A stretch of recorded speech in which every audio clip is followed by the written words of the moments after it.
Hello, Oasis. Hey. Hey. We are here with one of our friends, Jake Thurston. Hello. Jake is a pastor at Resilient Church down in Vermilion, and he's actually been here to preach on at least one Sunday night for us last year. Mm-hmm. But yeah, Jake, I'll let you introduce yourself real quick if you'd like. Yeah, well, I know everyone else is probably thinking, I just found out that I'm known as the banana bread guy. So, the one time when you'll probably ever hear banana bread called the king of complex carbohydrates in a sermon, it's awesome. So my name's Jake. I am the lead pastor of a church called Resilient Church down in Vermilion, South Dakota. Don't hate me. Don't hate me. You're welcoming me with open arms here, which I appreciate. Yeah. But I grew up in Indiana. I went to school there for ministry, same place. Shout out IWU there, Emily.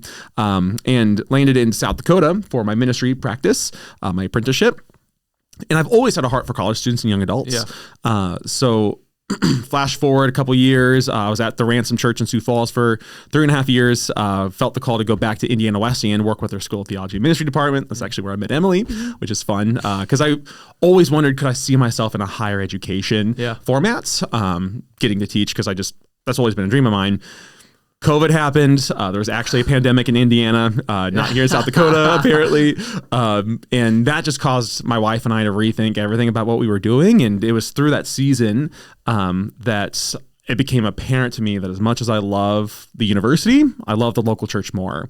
So we started that journey of how can we get back into the church? How can we get back to South Dakota? Yeah. My wife, Casey's from the Colton area, went to SDSU, so she is a jackrabbit. So we got a little bit of blue in our blood. Yeah.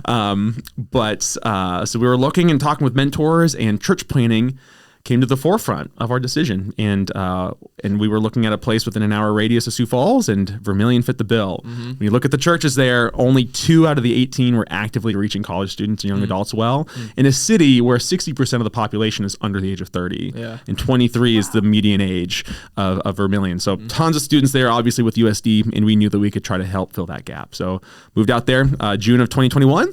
We launched Resilient Church at the end of August 2022, and we're coming up on 3 years this next fall. It's been awesome. I've been married for 6 years. Have 3 kids, Amelia, Adeline, and Beckett. And I'm a huge Chipotle fan. That's probably all you really need to know. Jeez, dude, I'm a huge Doba fan. Oh, stop it. Why am I here? Why am I here? I can't. We have this debate all the time, but that's where I land. I'll forgive you. So not only is he a coyote guy, but he's a Chipotle guy. There's probably other things, Jake. I don't know. There's probably so many other things. Maybe we should stop talking. I know. Do we need to switch seats? Yeah, while we're ahead, just quit. No, that's good. That's good. But I think as Jake just shared all of that, you probably heard he's moved around a lot, and we're actually here. He's written a book about friendship, and we'll get to that in a second. But you could probably already hear in his story that there is just a lot of transition. And I think for our community, we experience transition a lot. We're 6 weeks out right now as we're recording from the end of the year, and a lot of you are planning to go home into different communities. A lot of you are still figuring out how to find community, and it's probably been a really hard year for some of us too with friendship. But maybe just one more fun thing, maybe as a mixer. Sure. Did you guys do your NCAA March Madness bracket? Yeah, unfortunately. No? That was my backup mixer question. He would pick the Coyotes to win it all. Yeah, are the Yotes even in? No. I don't even know. Okay. I didn't think so. Shows how much I pay attention. Huh? Who did you have winning? I don't even remember. I care so little about basketball this year. It's insane. I don't know if I was so deep in college football that by the time basketball season came around, I was done with sports. So I just gave up on all sports, and I care very little, but I did it out of it almost felt like a religious duty. I had to do a March Madness bracket. Yeah. I would feel like I'd let other people down if I didn't. And so I don't think I've checked it once since I started. Funny. I could be winning. I don't think I am. But you haven't even checked it? I haven't checked. The one time I ever filled out a March Madness bracket. Yeah. The only way I determined the winners was based off of which team's mascot would win in a fist fight. Okay. I feel like my odds are just as good. How did you do? Not good. What's the scariest mascot? I don't even know all the mascots to give another good answer. You don't remember who won the fist fight of all fist fights? No, I don't remember. Again, I didn't pay attention. I was maybe I followed the bracket for a couple of weeks. Yeah. That's good. Well, I chose Duke, but it's fine. Yeah, well, hopefully you win. I'll choose Oregon. Go Ducks. I don't even know if they're in it, but sure. Okay. I love it.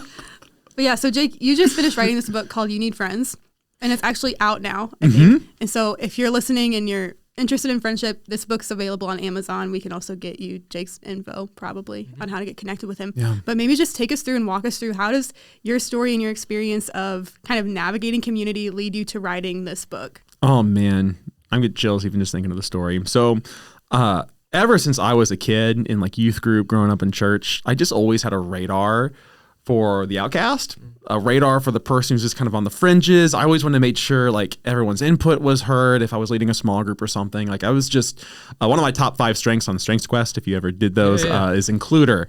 So I just want to make sure people are a part of something and they feel like they belong. So I've always just been wired for friendship. I'm one of the most extroverted guys you will ever meet. It's a little insane. I love my people. So when I was working on my master's degree, this was almost 10 years ago now, in 2015, sorry, now it's 2025, I stumbled upon 2 topics that really wrecked me. The first was discovering that America was undergoing a loneliness epidemic. So this is in 2015.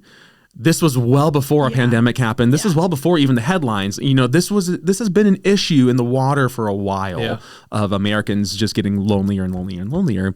And then in the exact same semester, I discovered this ancient Christian practice called spiritual friendship that has a long history, throughout church history. But there's one particular saint from the 12th century named Saint Alred, who just wrote this little treatise called Spiritual Friendship. And it was the most beautiful articulation of the most basic relationship we have in the human experience. It just blew my mind in how to relate with others and relate with Jesus, especially when those friendships are founded on the love of Christ and the mutual pursuit of him. So I had this thought, how could the church remedy our nation and world's loneliness epidemic through this rediscovery of spiritual friendship? It made for a great master's thesis, let me tell you, but I couldn't get away from this topic. It's so much so that I went on to I wrote blogs on it, I gave keynote presentations on it, wrote sermons on it, and most recently finished my doctorate of ministry over this too. So spent 6 years writing a dissertation over this, all so that I could write this book called You Need Friends, Reclaim Your God-Given Design for Community and Remedy Your Loneliness for Good.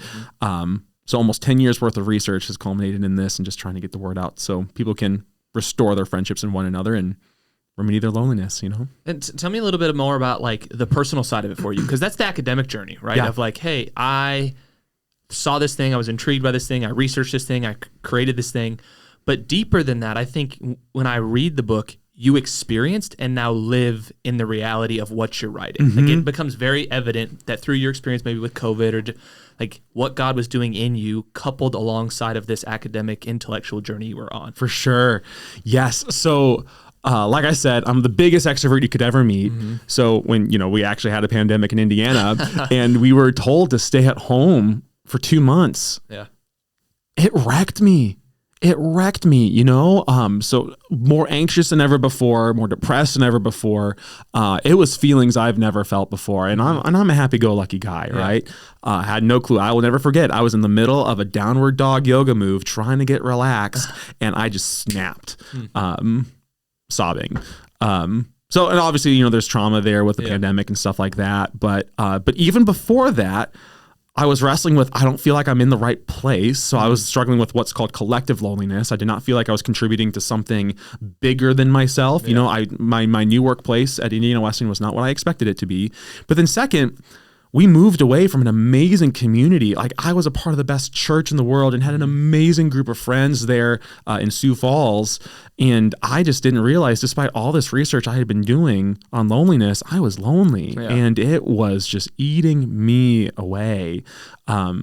So that was really the first time in my life where I really felt that pang of loneliness, other than, being a single Christian dude at a Christian college and then you're just desperate for a girlfriend, that's called intimate loneliness. When you're just longing for that, you're pining for the woman of your life to come into, the picture. But there's hope.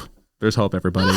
Trust me. There's hope. There's hope, Emily. What? I want to leave. At least once a podcast, we try to make sure that everybody knows Emily is available. Why? Just in case, you never know what seed God's gonna water. My family listens to this. Yeah, that's okay. They know. Hey, Brennan started it. He started it. Oh, it's not my fault. It's not my fault, Emily. No, I do it frequently. It's okay. Yeah. So that's probably my experience in navigating those transitions. Transitions are hard because for sure. Not only because you don't know anybody, right, in a new circle, but you're also mourning the loss of what you had to, and loneliness can happen anytime you have a change in relationship. It's not just loneliness isn't just when you are only living by yourself or you're isolated in an office and you don't have people around you. That certainly can fuel loneliness when you're in instances of isolation, but more so it comes from times when you're not known or seen. You can be in a group of friends that's having a good time, but they don't know the hardships you're going through. You can feel lonely in that instance. Yeah. Or when maybe all your friends are leaving SDSU a year early, you still have a semester here, you're still here, nothing changed for you, but your friends left and you're lonely, all sorts of things can contribute to those feelings in those seasons. You've already hit a couple, but I feel like in the first or second chapter of your book, you highlight some of these terms around loneliness. So you said like collective loneliness, then you used, what was the other word? Intimate loneliness. I think there was one or two other ones that you highlight there. And I feel like as I read through those, there was parts of my soul that was like, yeah, I can affiliate with that. And when we use loneliness as this general broad term, it can become complicated for people. It can be confusing. Yeah. But I think by giving people extra terms like that, we can help identify more directly what our issue is. Yeah. Do you remember what those other ones were? Yep. So you have intimate loneliness, which is kind of that you're pining for that romantic partner, a really, really close friend, that one-on-one kind of relationship. Then the middle tier is just called relational loneliness. Yeah. That's just your typical, I need friends, people to connect with, to be able to go and hang out on a Saturday night or feel like you're a part of a small group, that kind of thing. And then it's collective loneliness where you could have good friends and you could even be married, you can have that person. But if you don't feel like you're connected to something bigger than yourself, a church, Oasis, some mission, then you can also experience loneliness on that broad sense. Yeah. That's such a good thought. I don't think I'd ever thought of loneliness on the broader purpose sense than just the relational connection we hold. And that stuck with me. That was great. Yeah. Off of that, I think about loneliness as I'm I have nobody, but I think you mentioned it somewhere in your book. A lot of the studies on loneliness, those people actually had friends that they were hanging out with, but they didn't feel seen or heard. Yeah. They didn't feel like they could be themselves or like they could actually be known. And so that's where the loneliness came from. So you're surrounded by people, but you're not seen and known. For sure. One of my favorite definitions of friendship comes from one of my favorite authors. His name is Justin Whitmore Early. His book, Made for People, is fantastic if you're looking for another resource. But he says and defines friendship as people who know you and love you anyway, where they know all the deepest, darkest parts of yourself that you want to keep covered. You can uncover those things and they're not leaving. Yeah. That's when you unlock a whole new level of intimacy and friendship that's really, truly satisfying. Yeah. And how do you do that as a college student with the transient community? And we'll get to all that. You've got great tools at the end. But as I'm thinking through it, one of the other things that I'd love for you to talk to our people about is just you use the two terms that you think are huge influences in the loneliness epidemic. One that is individualism and the other one that's like isolationism. Yeah. And so talk to me first maybe about individualism, and then we'll get to the second one. Yes. So what is that? Why does that matter? Why is there why is it different than biblical? All that. Oh my goodness. There's so much. And kind of the two mantras for individualism and isolationism, there's so much that's fueling our loneliness epidemic from a cultural standpoint. For sure. But to hone in on two, it's these mantras of I don't need anyone else and I don't want anyone else. So individualism is that phrase of I don't need anyone else. Yep. I got this. I'm just going to pull myself up by my bootstraps. You don't need to know my weakness. Come on, I got this. Well, this is a huge contrast to how the majority of the world works in comparison to the States and Europe. Yeah. Because the rest of the world is and always has been collectivist. Yeah. So if we're individualistic, they're collectivistic, I guess is how you could say it. Where they function from the standpoint of you are who you are because of the greater social context you're with, right? And everything they do is through this lens of how am I a part of this web of relationships? Whereas individualistic cultures like the States, it's much more of how can you separate yourself from the social context. So the whole point in individualistic cultures is that when you become of age, you go and you make your own living. In a collectivist culture, you are always there supporting your family because that's just how it functions. You're part of the group. Yeah. So that whole idea of individualism in the West has just seeped its way to the point where it's from not just from an economic standpoint that I'm going to make my own way. I'm going to pull myself up by my bootstraps. I'm going to get the American dream. Nothing's holding me back from getting what I want, which is awesome and good in a lot of ways.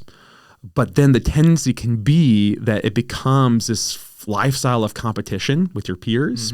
How can I stand out from them? I need to overachieve. I need to get ahead. And if I'm not, so all of life is one competition. But then it can even breed into friendships are ultimately consumeristic because they are to make me feel better. They are to pull my agenda forward. I'm not in it for you, Brendan. I'm not in it for you, Emily. You make me feel good.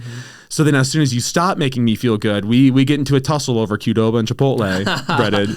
I'm done with you because you're not a part of my tribe. I have conflicts. This is no longer working out. 1 star, 1 thumb down, returning it back to Amazon. Yeah. And I read that, and I've always been fascinated with our current dehumanization of just people, right? We do it in everything we do, from the screens we interact with to the way that we use technology to the way that we're now interacting with grocery stores or service industries. Constantly our society is pushing towards this dehumanization of the person. And then you wrote about this, of the isolation, the individualistic nature of our culture, and how you exist only to serve my agenda. And it's yet another point we've dehumanized relationship, where you are no longer, the quote, I can't, you'll have to help me here, but the person you quote says, relationships become almost like they're a broom. Like you look at a broom and a friend, the same thing. What can you do to serve me? It's a tool. Yes. And I was like, oh man, that is profound and deeply saddening. 100%. To look at the people in your life as you're just a tool to serve me in the agenda that I have. And we don't articulate that, but how often does that leak into some of our relationships? For sure. It's way easier to be served than to serve, right? For sure. That's good. So then switch with me. Talk to me about the isolation. The isolationism. Isolationism, yeah. So, because then that mantra for that cultural term is, I don't want anyone else. We have all of these things that are driving us away from relationship, as you said. And I kind of open up that chapter with this picture of the front porch. That used to be the icon of American social life. Before work, you're hanging out on your front porch. Your neighbors are walking by. There weren't these things called garages for you to park your individualized forms of transportation. So you had, the road there for your horses. You had the sidewalk, and then the house was very close to the sidewalk. And that was just where you gathered. They didn't have air conditioning. So if you wanted to stay cool, you were outside anyway, and you just chatted with your neighbors. Well, what has replaced the front porch? Massive garages where you can now enter into your home and close the door without ever talking to your neighbors.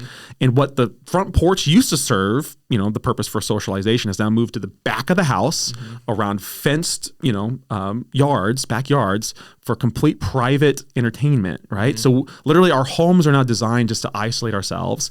And that whole lifestyle of isolationism steeps into so many other areas, like the services we use. Like you're saying, why go to the grocery store when Amazon can just deliver it to you in 2 hours? Why go and shop for clothes at American Eagle and try on all your outfits, which I despise with a passion. I hate shopping for clothes. I hate just the whole interaction of like, hey, I want to try on these jeans. Can you let me into a fitting room for me to try? Just the worst interaction with a human being I can imagine. I hate it. So thank God we have something like Stitch Fix that can just deliver the stuff straight to your home. You don't even have to go to a used car salesman to buy your car now. Just use Carvana. You want to go through the grocery store and not talk to anybody? Just put on your AirPods, shut out the world, and don't you dare ask for that Walmart employee where the peanut butter powder is. Just look it up on the app, right? Even if it takes 5 times longer to order your pizza through the app than to call the number, we're opting for more of these services to isolate us. So, and I think out of the 2 chapters, this one's really the most compelling because I'm a huge Apple sheep. I love Apple products to date. So Chipotle and Apple products are like my 2 things. Okay, great. Big Apple guy. All right. So we're working our friendship back here, Brendan. So I was there. I camped out for the very first iPhone when I was in 8th grade. I was one of those guys. So maybe you're not to that level. Not to that level. So I love technology as much as the next person, but you look at what social media and just the constant looking at our screens, so when we think of isolationism, it's not just locking yourself out from the rest of the world. But anytime you get that notification on your phone while you're hanging out with your friends and you pull this up and you start looking at that, you just put up a wall to isolate yourself from the people around you. So even though you're near them, you're not with them, is the big point there. And, then I cite all these other stats, about how extensive social media and screen time and just the decrease of FaceTime, what that does to our social abilities. And therefore you get lonelier and, you might be connecting on social media, but it is not quality friendships. You're spending all that time. We only have so much time during the day, right? So if you're spending it all on screen time, you're not getting quality FaceTime with a space, right? Space time. You got to distinguish between the two and just what that does to our psyches. Like, we are a gregarious social species designed to be in in-person relationships. No matter what you think technology can do to connect you, it is not near as good as being in person if you can. And so all of that is just really contributing to a lifestyle where you think you don't even need anyone else to talk about your problems. And so then you just separate and you just go and you watch your favorite TV show on your iPhone while you're waiting for your Starbucks latte to show up, Why talk to the strangers around you? None of the strangers don't want to talk to you anymore. That's right. Right. So not only do you not want to, but it's self-fulfilling. All of this is right. Because you get the convenience of now having all of these services that isolate you more. And so you don't want to go back to the way that it was. And yet they don't want, it's all become self-fulfilling, and we're only spiraling farther away from a place that God has actually created us to live in. For sure. Yeah. But maybe let's pivot here a little bit, because I think what we mentioned before of how a lot of times in our society, our friendship is very self-focused of how can you fulfill my needs? How can you make me feel satisfied? But I think in your book, you also outline how friendship is actually a spiritual discipline in which God is actively forming us, but also using us and forming other people. Could you dive into that a little bit? Yes. So when you think of the spiritual disciplines, right, you think of Sabbathing, resting, reading scripture, prayer, going to worship, confession, all those things, all those are great. But when we think about all these practices, which are supposed to form us more into Christ-likeness, right? That's the ultimate goal. They're forming us into Christ-likeness.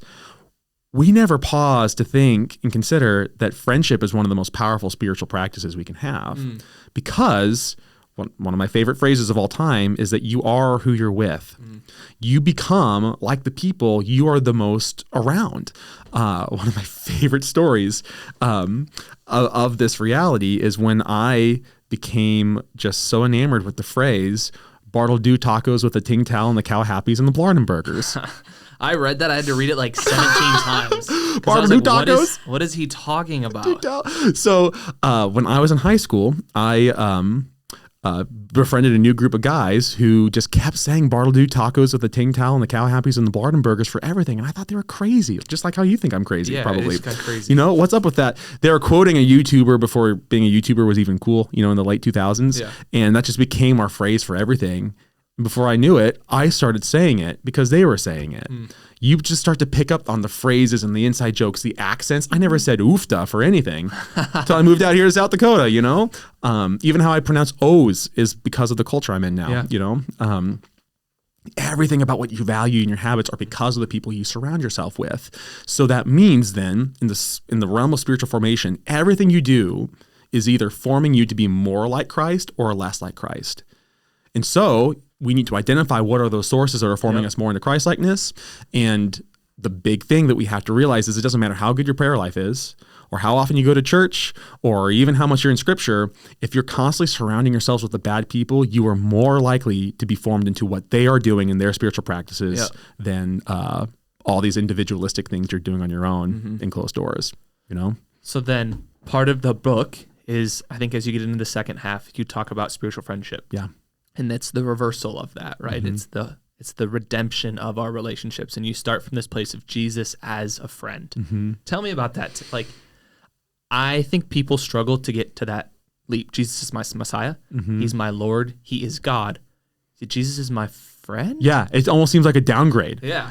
What is that? Or we talk about Jesus as a friend to really get kids excited about it. He's your best friend, right? Yeah. But then at some point we almost graduate from friendship with Jesus and go to servanthood with Jesus. He's my Lord, so I got to do all these things. I go on mission trips, I serve on serving teams, and I'm doing all this stuff for Jesus, when actually the true mark of a mature disciple of Jesus is someone who's content to just be with him and doesn't have to prove him or herself and is out of that being with him as a daily practice that informs what you value and what you do ultimately.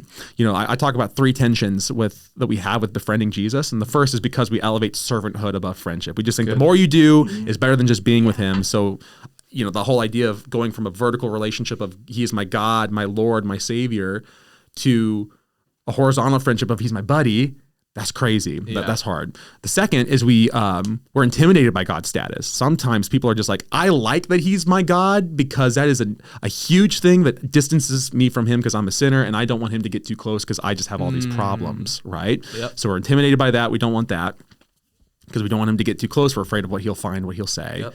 But then the third, I think, is just past friendship experiences.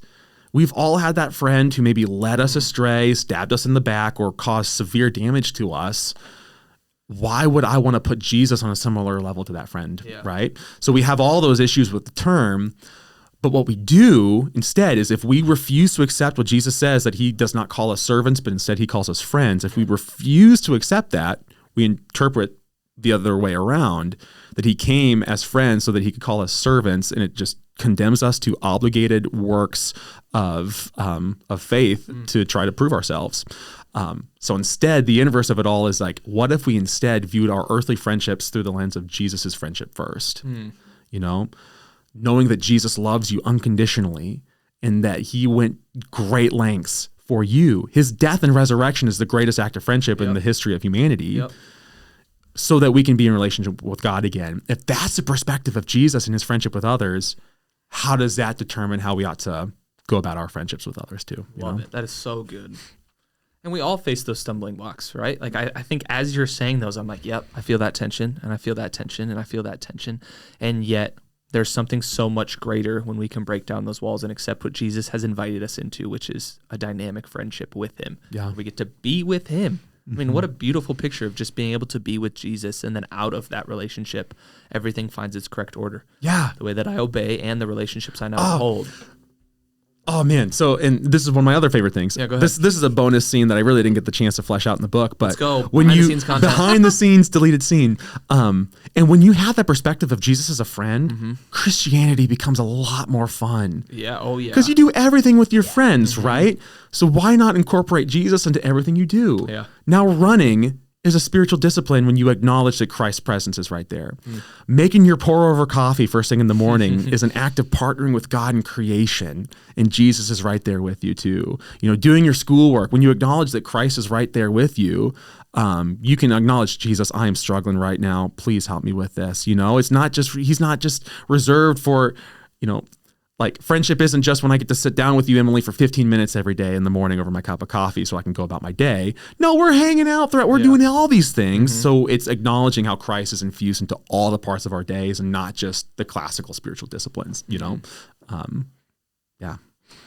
I feel like that fits really well with the series we're in right now with spiritual disciplines, because I think a lot of us might feel overwhelmed that there are so many different things that you can do to connect with God and we don't have time for it. But what if you reframed it as in in pretty much any situation, I get to be a friend of God. Yeah. And so like everything gets to be something where I get to spend time with him. So like when I worship, when I'm in prayer, when I'm in scripture, when I'm in creation, when I'm in community, it's not a list of things to do. It's actually the plethora of places I get to be. Oh my gosh, yes. And you do those things because it's just the avenue of how you get to spend time with your friends.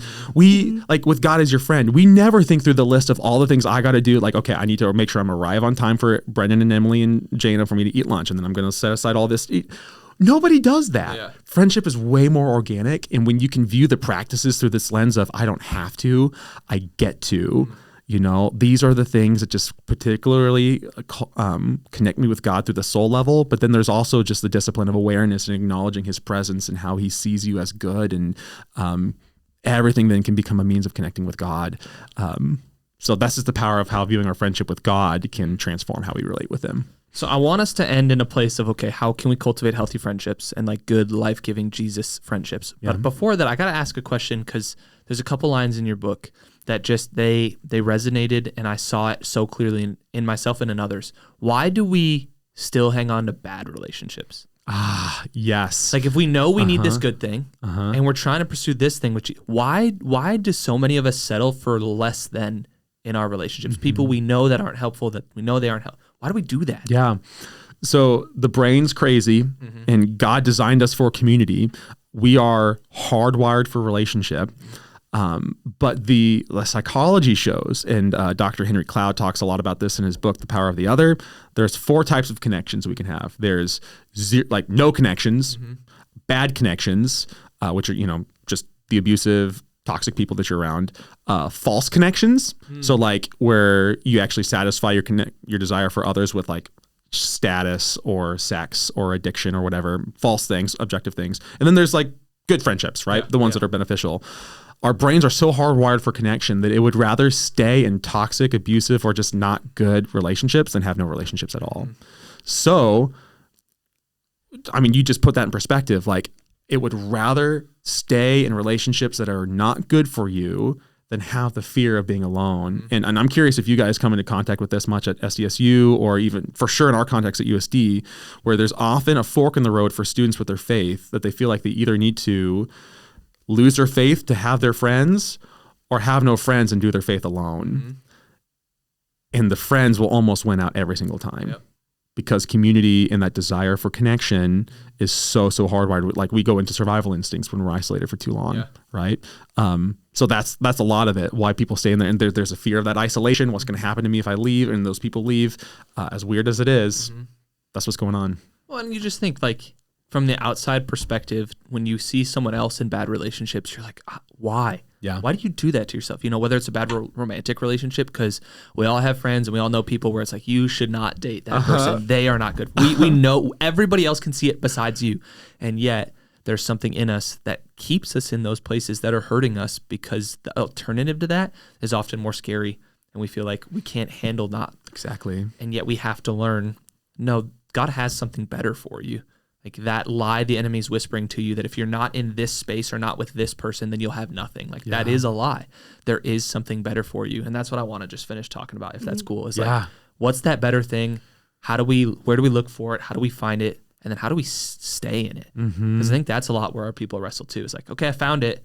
And then it like dissipated. And you have a quote where it's like, friendship that ends maybe isn't friendship at all. Yeah. And I was like, oh, Jake, I don't know, bro. I put question marks. I wrestled with it. I journaled about it. Is that friendship? I don't know. Maybe we'll get there. But yes, that's a St. Elred quote. Okay. Who said, he's dropping bars that friendships that ends wasn't friendship at all. And because that's the best friends, I mean, there's cases for, seasonal friendship, you move away and those things die down. But if you enter into a conflict that it gets so bad that it ends, a true friendship would have resolved it, right? A true friendship would have found a way through it. A true friendship wouldn't have gotten there in the first place, because if it's founded on the mutual love of Jesus, where it's sacrificial and you're loving, you're trying to understand, that's the definition of true friendship. You might have friendships that do, and there's things that you have to cut off, but it's not spiritual friendship.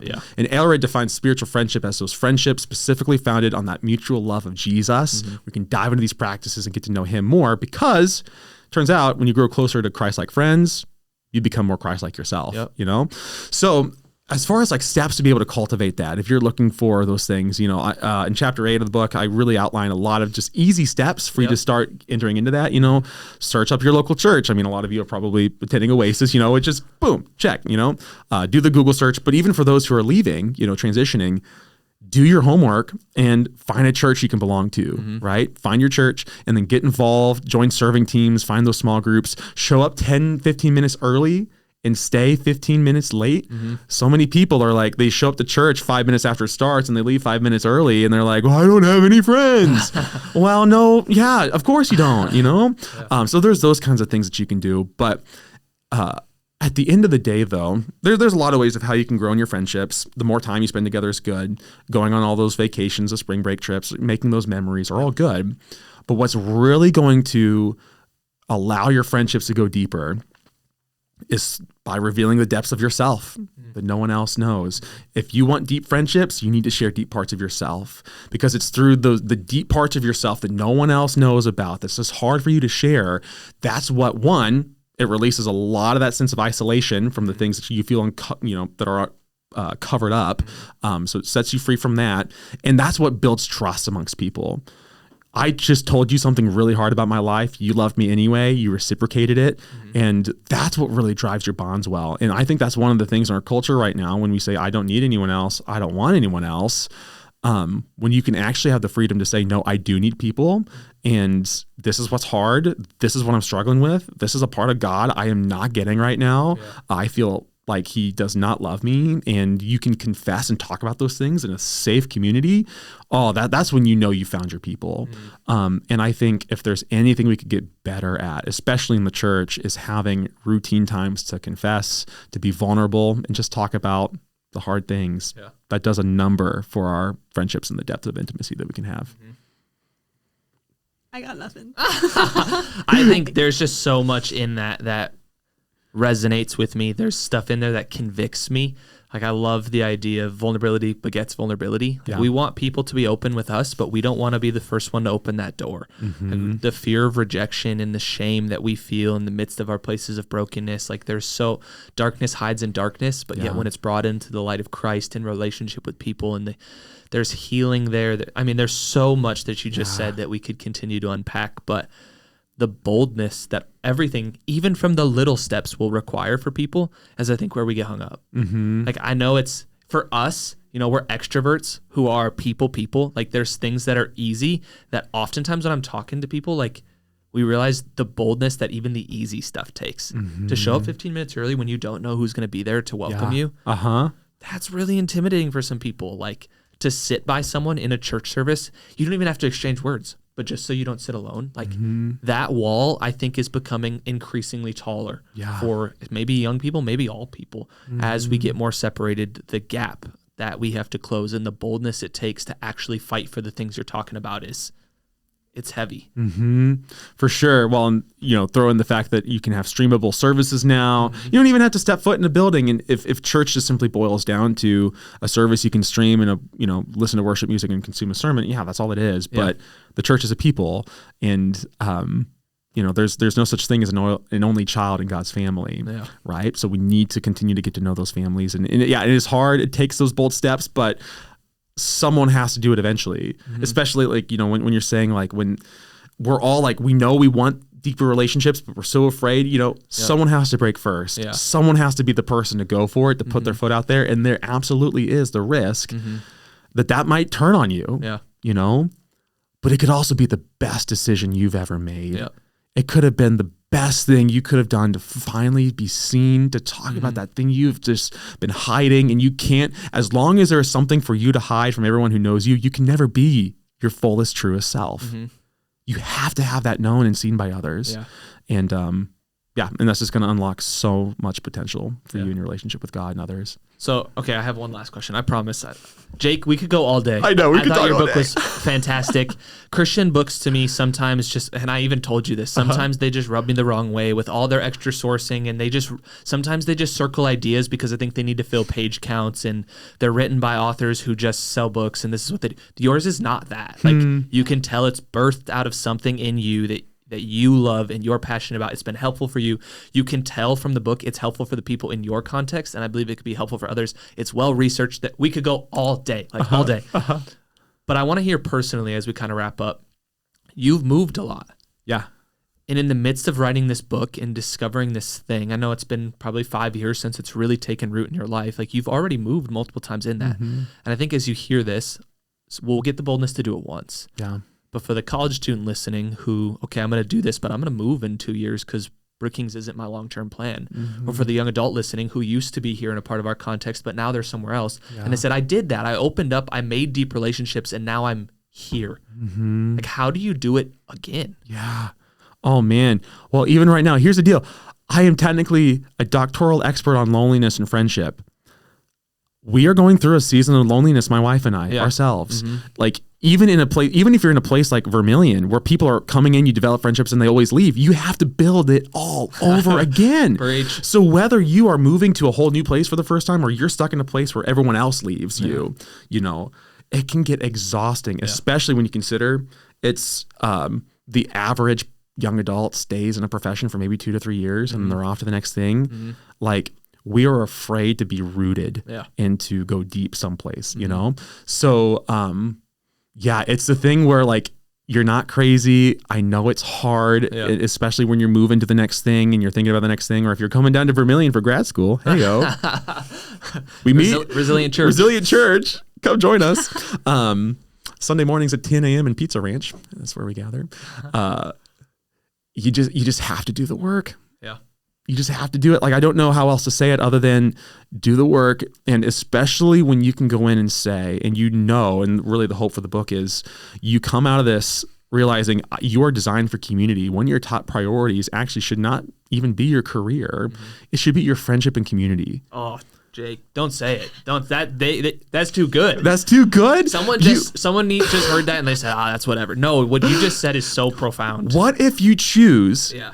What if you let your career and the rest of your life mold around your people you need to be with?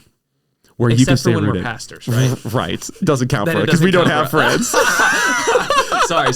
That's a joke for us. You might get it, you might not. And of course there are other things that might drive you away and you have to do that. And, and social media is great, but also don't let social media tempt you to not dig into new, deep relationships where you are. Because it can be easy to maintain the text and the Marco Polos and the FaceTimes and say, that's good enough. Yeah. No, you need something fresh where you are so people can see you. FaceTime can't give you a hug. Texting emojis aren't the same as looking someone in the eyes and seeing them smile back at you, or to have a good laugh with someone. The crafting emoji, cry laughing emoji, it's not the same. Yeah. So we need that. Do the hard work, and your mind, your body, and your soul will thank you. Yeah. I don't remember where this quote comes from, but essentially I think it was a pastor said, we only change for two reasons. One, because we hit rock bottom, and that's most people. Or two, we actually believe there's something out there better. Yeah. And I think that's where I hope a lot of our people are, is that they actually think, okay, I'm lonely and there is something better. And we change out of that, because otherwise you're eventually going to hit rock bottom. And at that place, it's really hard to change. Oh, dude, I'll end with this. From the biblical theological perspective, when you look at loneliness and creation, loneliness is not your end. From the biblical standpoint, loneliness is invitation into friendship. Yeah. It is that psychological reminder God gave you that you need friends, and it can be satisfied. Yeah. You can find it. And it's worth it. Awesome. Well, check out Jake and the stuff he's doing in Vermilion. If you have friends who are in Vermilion, Resilient Church is an incredible place for them to be able to connect, to worship, to meet other people, to find community, and to invest their life in that way. You Need Friends is a book on Amazon, probably every place you can pretty much get books, right? Yeah, mainly Amazon. And for right now, too, if you're budget friendly, we have a special launch price of $1 for the Kindle Amazon store. So for Kindle, if you want the ebook, you can get it for $1. Otherwise, $16 on paperback on Amazon. Or if you don't have an Amazon account, I will ship you a copy. I will make sure you get one. Perfect. And or visit www.youneedfriends.com and you can get information there as well. That's awesome. Thanks for hanging out with us, Jake. Thanks for having me, friends. Jake. So good. All right. Perfect. We'll see ya. Deuces.